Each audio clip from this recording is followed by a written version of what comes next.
Hey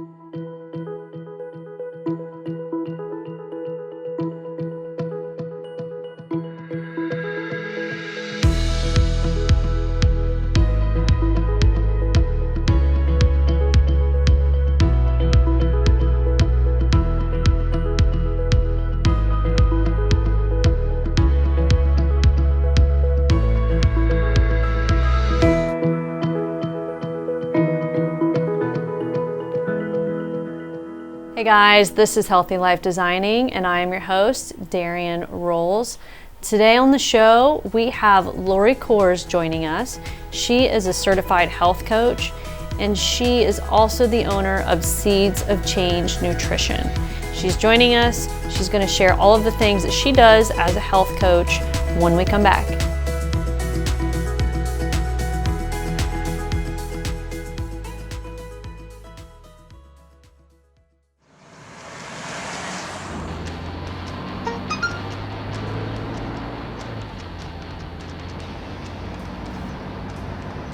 The average text takes your eyes off the road for nearly 5 seconds.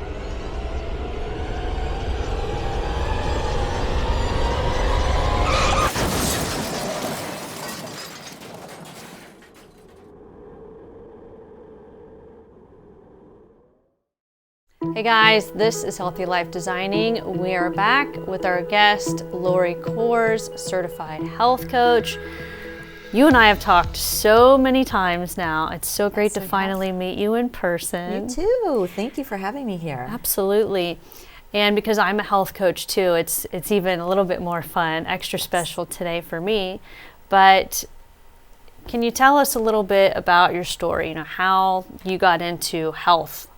And into health. Mm-hmm. Well, I've always been interested in, my family will tell you, I've always been interested in nutrition. Mm-hmm. I've always been a label reader and things like that, and always interested in how nutrition affects the body and trying to eat healthy. And so when my kids were, I was a stay-at-home mom, and when my kids were in school full-time, I was floundering and didn't know what to do with myself during the day. And I thought, I want to go back to school. And I found a dietetic technician program. I was in Cleveland at the time. Didn't know it was a thing. And I got into school and started doing that. Can you explain what that is too? Yes. So a dietetic technician, a lot of people don't know about us, but we help educate the public. We are health educators. We can work in hospitals, clinics, nursing homes, schools, all kinds of places. And we, a lot of times in the hospitals and clinics, will work under the guidance of a registered dietitian. And actually my last 2 quarters of school, I was at a hospital in Columbus. Okay. And I worked on the floor with the patients, and I wrote in the chart and everything, and I loved it. So there's a lot of opportunities there. Oh yeah. Yeah, it's really nice. And then through, after I graduated with the Dietech degree, I started working for an organic food manufacturer. Ooh. And I was there for 11 years, and the last 4 years or so, I thought, I really want to get into health coaching. And so I started taking courses on top of the nutrition education that I had. Okay. And I started coaching in the evenings and working full time. I was very busy. So I just got into it that way. I really care about people. We were talking earlier this week about having empathy, and I'm a good listener, and I really care about people. And through my journey of health, and all kinds of things, it led me to wanting to be a health coach to help other people get healthy. Well, and you got healthy on your own because you had MS. Yes. So I was, this is how I do not promote diets. They don't work. And what happened to me was I was feeling a little, I was a stay-at-home mom, and you get in this rhythm of eating after the kids all the time. Oh, yeah. I mean, that's right. You're fixing nibble. Fixing meals and snacks all the time. And so you're just kind of grazing throughout the day mindlessly. Well, I wanted to lose weight, and don't we all want to lose weight quickly? And this is like 20 years ago. And so I said, I'm going to go on a low-carb diet, because that was really up and coming back then. And I did it very unhealthfully. I ate a lot of red meat, and I was already drinking a lot of diet soda. And so I was eating a high inflammatory diet, right? Well, I know that now, but I did not know that back then. And that's when I got an MS diagnosis about months and months after I started that. So that was interesting. That was very scary. And again, going back to believing in nutrition and all of that, I went and got a book. It was called The MS Diet by Dr. Swank. I got that book the next day. Okay. I was mad and I was scared. Yes. And so I said, I'm going to take control of this. And I followed that book basically to a T for the first year. And one of the recommendations was to eat no red meat the first year. Wow. Which made me chuckle. That's incredible. In a way. So how far were you with MS before you got diagnosed? My first symptom was actually in my left eye. It's hard to explain, but I saw a brown film right in the middle of my eye. I could still see. I was in no pain, but I thought, what is this? And so I started going to the eye doctor, and when I was sent to a specialist, I thought, oh boy. And that's when he started asking, do you have diabetes in your family? He started asking all these Health-related, disease-related, questions. And I thought, oh boy, what's going on? And so he said, I really want you to get an MRI, which freaked me out. And then a few days after that, my eye was starting to get better, but then I felt a tingle right here in my finger. And before I knew it, it had spread to my arm and my trunk on my left side. And so then I knew something was going on. Okay. Yeah. So the MRI did show some activity. And I did go on some medicines, but I changed my diet right away. And I also had a group of ladies praying for me, which I did not understand the power of prayer back then. I was like, oh, thank you. Right. And so things just kind of led, just kind of progressed from there. But I really, the symptoms started to fade on their own. And that's really the only symptoms I had. Wow. It was really... That's still pretty incredible. So you took a whole year of healthy eating. I mean, very strict, I'm sure, eating. It was strict. Yes. Yeah, even when the family went to Skyline, which we all love, I went next door and got a salad with chicken on it from the sub place next door. Well, yeah, because... and people don't know what inflammatory foods are. Right. And as you and I know, not everybody can eat the same exact meal. Right. I mean, maybe there's a chance that you and I could enjoy the same foods, but it's not real likely. Like my mom and I, we can't eat the same foods. It definitely affects both of us, in not positive ways. Right. But everybody has a different makeup. Yeah.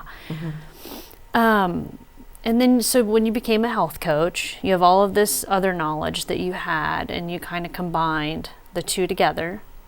Yes. And what was the first thing that you got started on?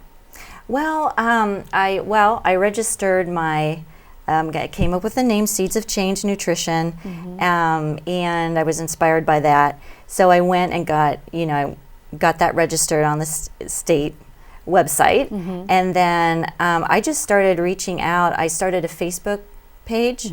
I didn't know what else to do, and I told people what I was doing. And I honestly, this was 5+ years ago, and I was trying to remember how I came in contact with those first 2 clients that I had. I cannot remember how they found me, but I've got a website going and that kind of thing. But I really think I have the most visibility on Facebook. Yeah. And got started that way, got my cards and everything like that. So what are the typical clients that you've seen? Like, what are some of the could you share, not stare, a few stories or examples of people that you've helped with health coaching? Yes. They have mostly been executive women or women in the professional field where they're stressed out.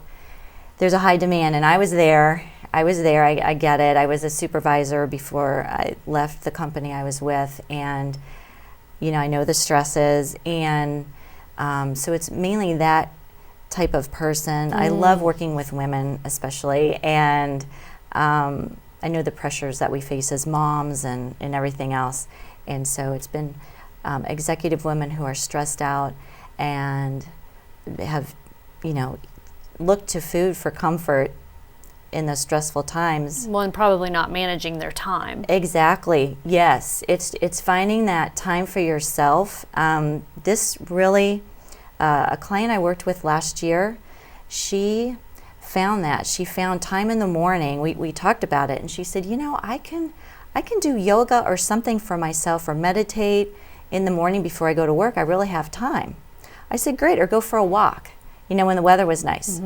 And so she found something like that she really enjoyed, and it helped reduce her stress. And we know that when you help reduce your stress, that helps the weight come off as well. Because you're holding everything in, and it helps you. That stress hurts your gut and your digestion. And so when you can manage that, it's amazing how healthy you can get.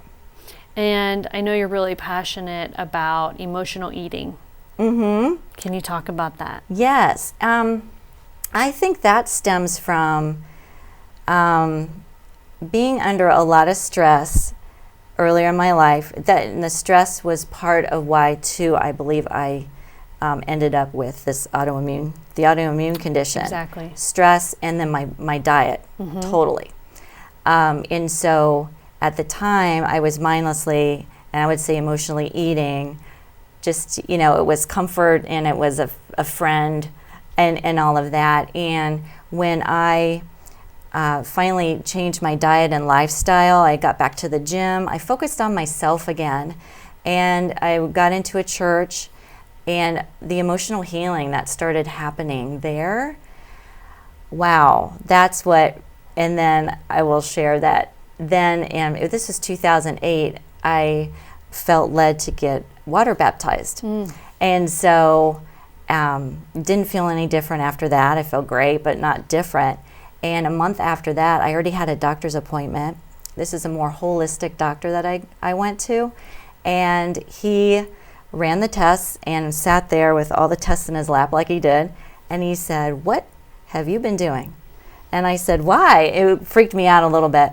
And he said, "All of the things that we've been working on are gone. Like, they're all gone." And I thought, wow. And so I told him, well, I've gotten emotionally healed or healthier. You were able to let go of things that were causing you to have these, what you thought were cravings to have these certain foods. Exactly. And then not thinking about the baptism. And then on my way home, I thought, wow, I think I was healed at that time, and I just lost it. And by the grace of God, I was healed. And so, anyway, I believe in the power of your words and your thought life. And so that's kind of how all of that comes together. And we're going to take a break right there. It's a great place to stop. But we're going to have more. We're going to dive into some of the workshops that Lori does. She actually does freezer meals and helps with meal planning, meal prep. So you don't want to miss it. And we're going to have more when we come back.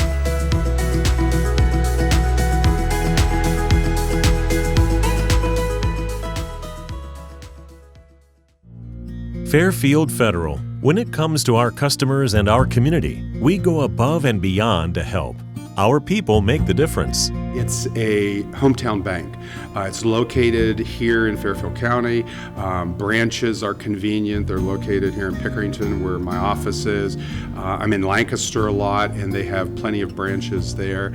And I much prefer dealing with the hometown banks rather than the larger nationwide chain banks. So far, everybody's been so personable, and for us to bank with the local bank, and we bank in Lancaster, it's been so wonderful because we'll call somebody, Steve will call somebody, and they'll get back to us right away, or they'll say, okay, we're going to make a decision in the basement tomorrow, and they'll get back to us, rather than calling a bigger bank where we had to wait, and we didn't always get the same person the next time we called for a investment banking opportunity or getting something appraised, any of those kind of things.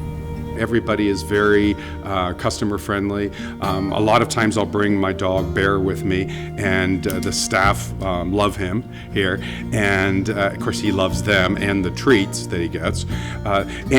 So it's just a nice kind of a family type environment. Personal or business banking, whatever you need, we take it seriously because we know you do. Stop by today at any of our 3 locations and see why the difference is clear. Fairfield Federal Savings and Loan specializes in banking that revolves around you. Member FDIC Equal Housing Lender. Hi, I'm Brandon. I'm a recovering addict. For 10 of the last 11 years, I've been struggling with addiction, homelessness, incarceration, and just loneliness. However, since getting clean this past year, I've accomplished more than I have in those 10 years combined. After attending outpatient counseling services, inpatient counseling services, living in a sober living house, and attending 12-step meetings, I've been able to regain control of my life and begin to achieve goals I've always dreamed of. Addiction can destroy lives in many ways. Whether you need help with childcare or financial assistance, everyone deserves a new beginning. Recovery supports are just that, supports for recovery. My life mattered. Your life matters too. This message is brought to you by the Fairfield County Adam H. Board.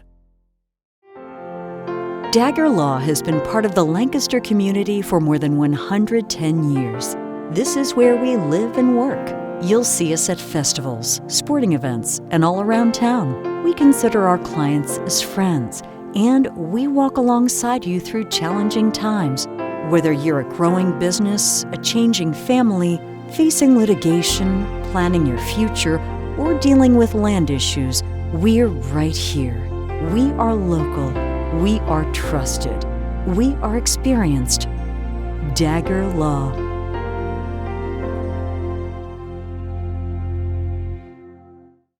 Hey guys, we're back. This is Healthy Life Designing. Joining us is Lori Koors, a certified health coach. If you are just now tuning in, we have talked about emotional eating, what a health coach does, a little bit about how your story turned into now helping other people in their health journey. Yes. And speaking of helping more people in their journeys, you've done all sorts of different workshops. Yes. And one of the things that I really thought was interesting was the freezer meals. Yeah. Can you kind of talk about how you help people with those? Yes. Well, I noticed from years of working with people that we would talk about planning meals ahead, because when you are stress eating, or especially stress eating, when you're stressed out at work and you come home and you don't have any meals or anything planned, you know the scenario. You go for whatever's there, or the kids are saying, Mom, what's for dinner? Let's just order a pizza, or I'll make you mac and cheese, or go through the drive-through. So I am always a proponent of planning meals ahead. And a lot of the clients I worked with are just like, I don't have time to do it. They, all kinds of things. I just don't have time. And I thought, why don't I create a service where we have a set place and a time to do this. You're already, there's a cost involved. You're committed to showing up, and we're going to do these meals together. We're going to prep these meals together. So I did that all last year, about a year and a few months, and there would always be 3 recipes that we would prep, mostly vegetarian, and then on cooking day, you could always add chicken or beef or whatever if you needed to bulk it up a little bit. For usually the husbands wanted that. But what my goal is to show you that you can chop vegetables. Like, they have to do it. Right. I bring the kitchen tools and the groceries and the instructions, and they just go to it. And I'm there to answer questions or maybe show you how to chop, some knife skills and things like that. And that was my goal, is that you can do it. You can chop an onion and everything. And I wanted it to be fun, and we would have music in the background.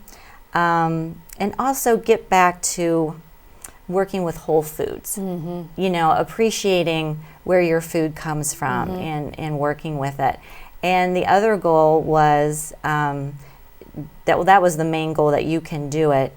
And I did get feedback, unsolicited feedback, that that's what was happening with people that were coming on a regular basis. And I was like, yes, this is wonderful. And then we put all of the meals in freezer bags that you can eat right away or freeze it for up to 3 months. And how long do you guys spend on the class for the prep, and then how many days out do you plan for? Yeah, the class itself, the workshop itself, is about 2 hours. Some people are really quick, and some people take a little longer. So I usually count for about 2 hours at the workshop. For me personally, it takes about at least 2 days before to prep for this, because I buy all the groceries, and then I do, as a service, I wash all the vegetables, make sure everything, is just ready to go. So it's a labor of love. Oh yeah. Oh yeah. But I am so energized during those times, getting ready for it. Well, and because you've found, you inspire people. You've mentioned to me that there's been people that are like foodphobics, that are afraid to be in the kitchen, afraid to be cooking. Yeah, just not comfortable at all for whatever reason. And I had someone reach out to me and just say, can you just work with us individually just to kind of get us over this hump, over this fear, and get us in the kitchen.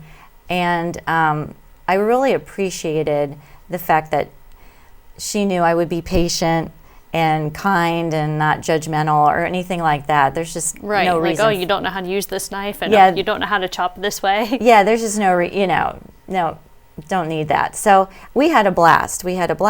And I got some really great feedback that it really did help them dive into the kitchen and do some just simple recipes.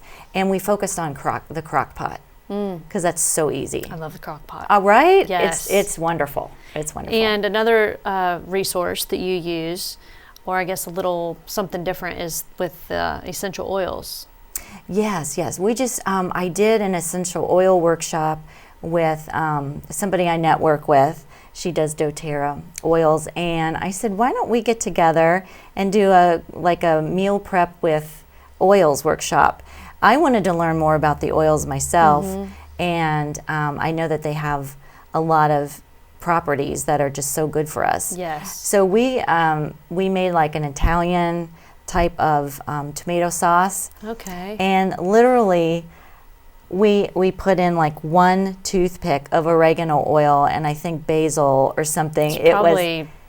I said, really? That? And she says, yes, trust me. Well, because it's so strong. It's very strong. Right. Yeah, and so it smelled wonderful. We had a lot of fun doing it, and it was fun to do it with somebody. It was a lot of fun, and I learned a lot about oils as well. What are some other workshops that you've done? I have done some lunch and learns on, one of my favorite things to talk about too is sugar. I love to talk about sugar too. Right? It's in everything. Talk about when we emotionally eat or when we're stress eat, what do we go for usually? It's sugar. And so I've done a workshop on managing your blood sugar levels throughout the day, and how your first meal sets you up for success or starts you on the roller coaster. Right, because it really is creating the pattern and likely how you're going to be eating for the day. It really does. And your first meal is supposed to be the biggest meal. Yeah, exactly. And you want that to be more of a healthy fat and protein and fiber. Take out the sugars a little more, and so because that just sets you up for more balance in your blood sugars throughout the day. So I've done that before. Lunch and learns, just like general nutrition, meal planning. I've done a workshop on that. So can you walk us through kind of what you do for that? Yes, it was planning ahead for, one of my favorite things is to encourage families to sit together, or at least the mom and dad, the parents, and sit together whenever's great for you, and say, what does our week look like this week? When does Johnny need to go to practice? And what nights are we actually home? And trying to plan meals around that. When is crock-pot night the best? When we need something quick? Or it could be even one of those nights where I know I have to drive through. The drive-through. It's right. Life, right? The that's drive-through. Okay. Yeah, and that's okay. But planning ahead, you can get baked potatoes, you can get grilled chicken, you can get salads. There's some healthy options out there. So having that mindset ahead of time, and this is what we're going to get, that helps too. So I think the first step is to look at your week and when you have time to meal prep and plan, and what types of recipes you have time to make. That's. What do you find as a health coach to be one of the biggest issues that you find that people are struggling with, that they need help with? Yeah, I think it's finding time to relax, really making that time and making your health a priority. Yes. Because when you're, I think when people finally decide to use a coach, they're ready to make it a priority. Exactly. That's a focus. You're investing not only financially, but your time and your efforts into that. And I think also people are now struggling with, what is actually a healthy food? What is healthy? Because we get all these different marketing messages. Yes. And I've actually done personal grocery store tours as well with my clients, and I've done grocery store tours for the public as well, and those are fun. Yeah, but I think that's a big one. We have a couple more minutes left. Is there anything else that we may have not hit on that you'd like to share? I think also for folks wanting to make changes, or they're frustrated with where they're at right now, I always encourage people, just take one simple step. Don't, and this is really with any goal, right? Don't you think you get so overwhelmed that you just don't start because... Oh, that's normally what I say, is just start. Yeah, just start. Do something, even if it's walking for 5 minutes. Or another thing I like to do is say, look at your what you're consuming through, even just in a day. And if you're drinking a lot of regular sodas or things like that, even if you cut back by 1/3, you are making such a difference in the amount of sugar and calories you're taking in. And so just starting with that one step, don't get overwhelmed, and don't be hard on yourself. Right. That's a big thing. Giving yourself permission to put yourself first. Yes. And just taking the one step, action step, which is what we do with all goals, regardless of what it is. Exactly. But just start, regardless of what it is. Yeah, and don't be hard on yourself. And if people would love to get in touch with you, what's the best way they can do that? Yes, if you want to contact me, go to seedsofchangenutrition.com. That's where my website is. And I also have some free resources on there as well. If you go to my events and resources page, that's a great way to see what's going on. And there's also a contact us page where you can message me. We'd love to hear from you. Well, thank you so very much for sharing all this great information. And that's all that we have today, but we will see you soon.